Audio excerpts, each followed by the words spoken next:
The first written account of Wem appears in the Domesday Book, and by the 17th century it was a prosperous market town. But the tightly packed timber frame buildings of the time provided the ideal fuel for the Great Fire of Wem on the 3rd of March 1677. Well, this is where the fire started. 14-year-old Jane Churm dropped a candle into some firewood.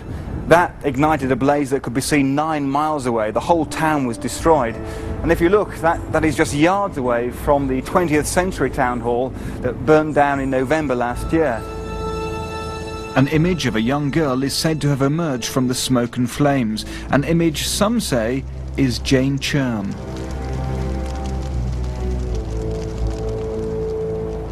Tony, you took that now famous photograph. Have you been interested in photography for very long? Yes, interested for a number of years, but it's only in the last so-called months that I've learned to do my own developing. Now, you didn't develop that particular photo until months after the fire. Why was that? I didn't finish the roll-off until March, which is when I developed it. I built my own darkroom in my garden here. All right. Shall I look inside? Yeah, great. After you.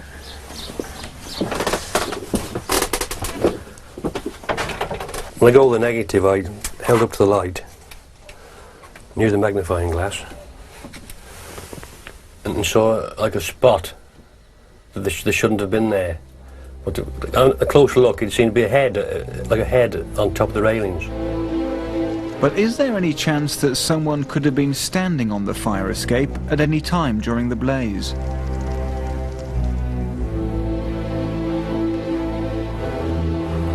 Well, when we arrived, there was a very intense fire going on the first floor of the building. Within minutes, we had to withdraw our crews. It was simply unsafe. The fire was spreading inside so quickly. Now, if that photograph is to be believed, during the height of the blaze that you've just described, a figure appeared just about here.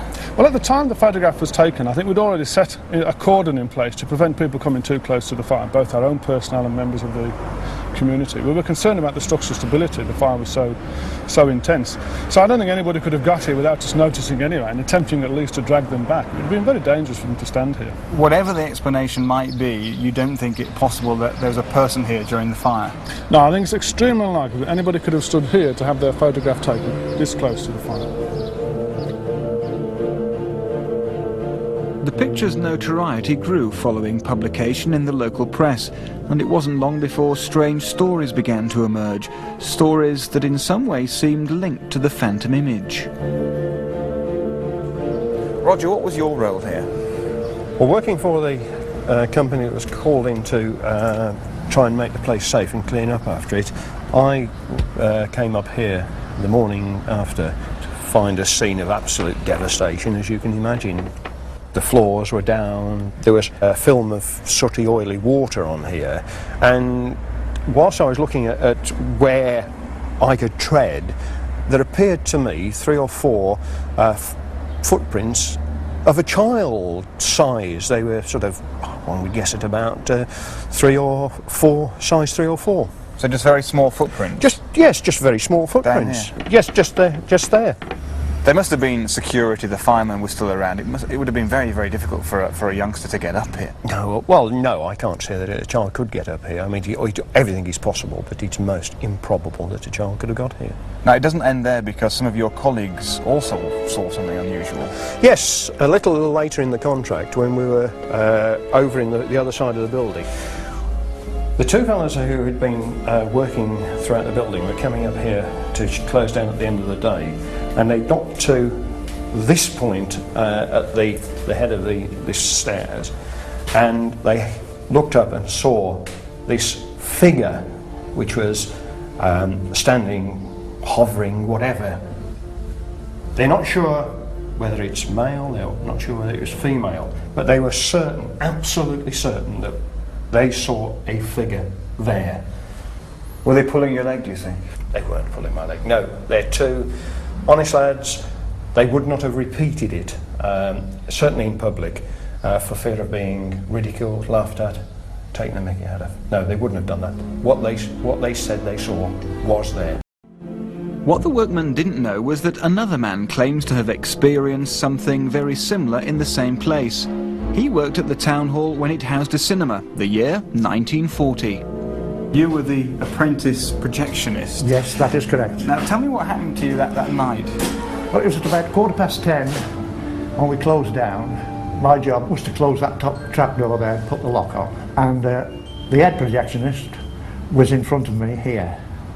And then as I was coming down the stairs, I'd looked and I saw the mist coming up from the bottom at handrail height. So it came slowly and slowly up the stairs until it reached to the top. It was more oblong than round, and it was very, very cold indeed. And the nearer it got to you, the colder you went. It was very, very frightening. It was just moving at a steady pace, and it got to the top here, turned right and went straight down this passageway and through the end door and disappeared. These incidents seem to add weight to the notion that it is a ghost in the photo. But is the photo genuine? It is, according to a group that examines paranormal phenomena. Members of ASAP, the Association for the Scientific Study of Anomalous Phenomena, have had the photograph and the negative analysed by Vernon Harrison, our photographics expert, and he's determined that it's not a fake, that the negative hasn't been played around with and it's not a double image, double exposure, so we think it's a genuine picture here. So you don't think the negative or the print have been doctored? Do you therefore say that this is a genuine photograph of a ghost? Well, it looks like a girl, but that doesn't actually mean that it is a girl here. My personal belief is it's something falling out of the fire onto the railing and giving us the image of what looks like a girl. And the problems are, if you look just here, it's very square. So I think it's a beam fallen out, still burning, glowing onto the sides, another piece of debris in the action of falling, and we have a jagged, raggedy edge as the heat's rising, etc. The rest of it's square, and this weird little face on the front.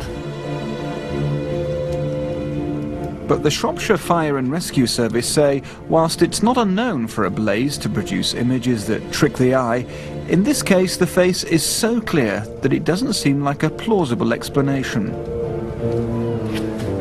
If the fire didn't create this image, what did? Well, the solution could be here, somewhere. This is the National Museum of Photography, Film and Television in Bradford. Here they have examples of spirit photographs and expertise in the subject.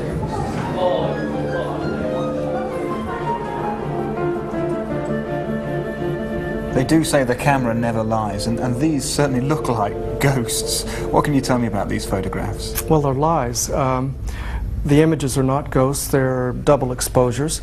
They're the kind of image, however, that's been made and continues to be made today. They've been made since about the 1860s.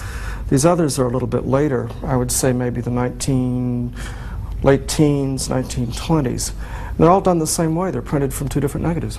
Okay, so pretty laughable fakes. Yep. What about this more modern photograph? This one's tougher. It doesn't feel right to me. And I think part of that is that this looks to me in here as if it's been manipulated, worked by hand.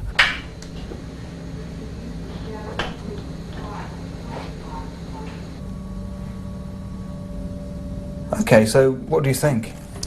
First thing I noticed about it was that the apparition seems to have horizontal scanning lines going across it, as if it's been taken from a TV screen. From a TV screen? Yeah, that's what it suggests to me. What do you mean? Horizontal scanning lines, like you get from a TV picture. They're just around this area where the supposed ghost is? Yeah, they don't appear on the rest of the image. The image of the girl has been taken straight from a TV screen, photographed onto film. If you had a picture of the fire, it would be easy to drop in the image of the girl on top of it. What you're saying is that the image of the little girl has been superimposed on this burning building? Yeah. You've done your own version earlier today, the same burning building, a different face peeping out. Yeah. Does it take a lot of expertise to produce an image like that? Not at all. Anyone with a basic knowledge of photographic printing would be able to do it. So overall, you're saying that this photograph is not all it seems? It's consistent with being manipulated. Being a fake? Yeah. Now, experts at the National Museum of Photography say that the most probable explanation for your photograph is that, in fact, it's two images joined together. No way. No. No way at all. They say that the horizontal lines on the girl's face suggest that it's been lifted from something like videotape and then superimposed on the snapshot of the fire.